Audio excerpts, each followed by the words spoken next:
உருளைக்கிழங்கு தக்காளி கிரேவி எப்படி செய்கிறதுன்னு பார்க்கலாங்க. ஃபஸ்ட்டு எண்ணெய் ஊற்றிக்கணும். எண்ணெய் நல்லா காஞ்சதும் கடுகு போட்டுக்கணும். கடுகு, சோம்பு, கிராம்பு, பட்டை போட்டுக்கணுங்க. போட்டு நல்லா பொரிஞ்சதுக்கப்புறம்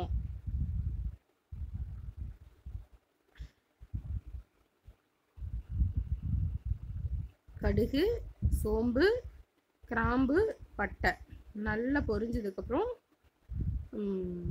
ஆனியன் போட்டுக்கலாம்.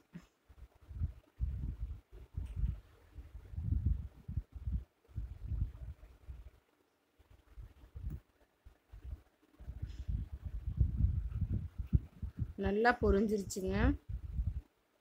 நீங்கள் கருவேப்பிலை, கொத்தமல்லியும் போட்டுட்டு அது கூட ஆனியனும் சேர்த்து போட்டுக்கலாம். கருவேப்பிலை, கொத்தமல்லி, அது கூட ஆனியன். ஆனியன் நல்லா வதங்கி வரணும். ஆனியன் நல்லா வதங்கி வரணும்.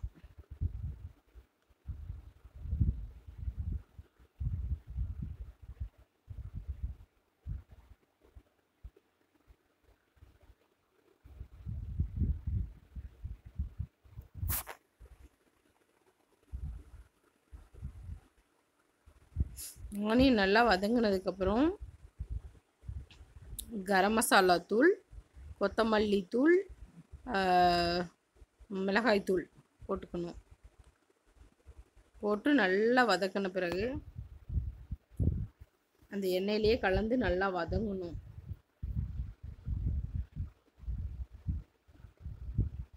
வதங்கின பிறகு உப்பு போட்டுக்கணும். ஓரளவுக்கு வெங்காயம் நல்லா வதங்கும், அதுக்காக உப்பு போட்டுக்கிறோம். உப்பு போட்டு அதுக்கப்புறம் இப்போ தக்காளியை நல்லா பொடி பொடியாக அரிஞ்சு வச்ச தக்காளியை நல்லா ஸ்லைஸ் பண்ணி அரிஞ்சு வச்சுருக்கேன், அதை போட்டுட்டேன். அதை போட்டு நல்லா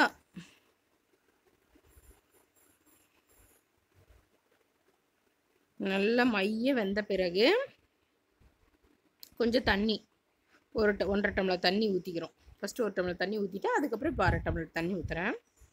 அதுக்கப்புறம் உருளைக்கிழங்க தண்ணியாக குக்கரில் போட்டு வேக வச்சு தோல் நீக்கி வேக வச்சு எடுத்து வச்சுருந்தேன். அதை எடுத்து இப்போ போட்டாச்சு.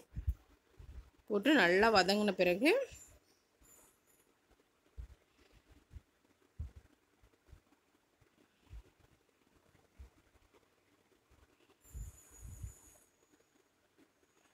நல்லா வதங்கும். எல்லாம் மிக்ஸ் ஆகி நல்லா கொலன்னு நல்லா வதங்கி வரும். லைட்டாக எண்ணெய் வந்து மேலே திரிஞ்சு வரும். இப்போது குழம்பு ரெடி. இப்போ நம்ம சர்வ் பண்ணிக்கலாம். தோசைக்கு நல்லாயிருக்கும், சப்பாத்திக்கு நல்லாயிருக்கும், பூரிக்கு நல்லாயிருக்கும், இட்லிக்கு நல்லாயிருக்கும், ரசம் சாதத்துக்கு கூட சைட் டிஷ்ஷாக வச்சுக்கலாம். செம்ம டேஸ்ட்டாக இருக்கும். தோசை ரெடி.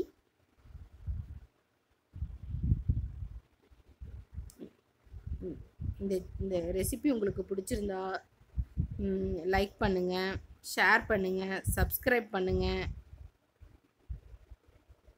தேங்க்யூ ஃபார் வாட்சிங்.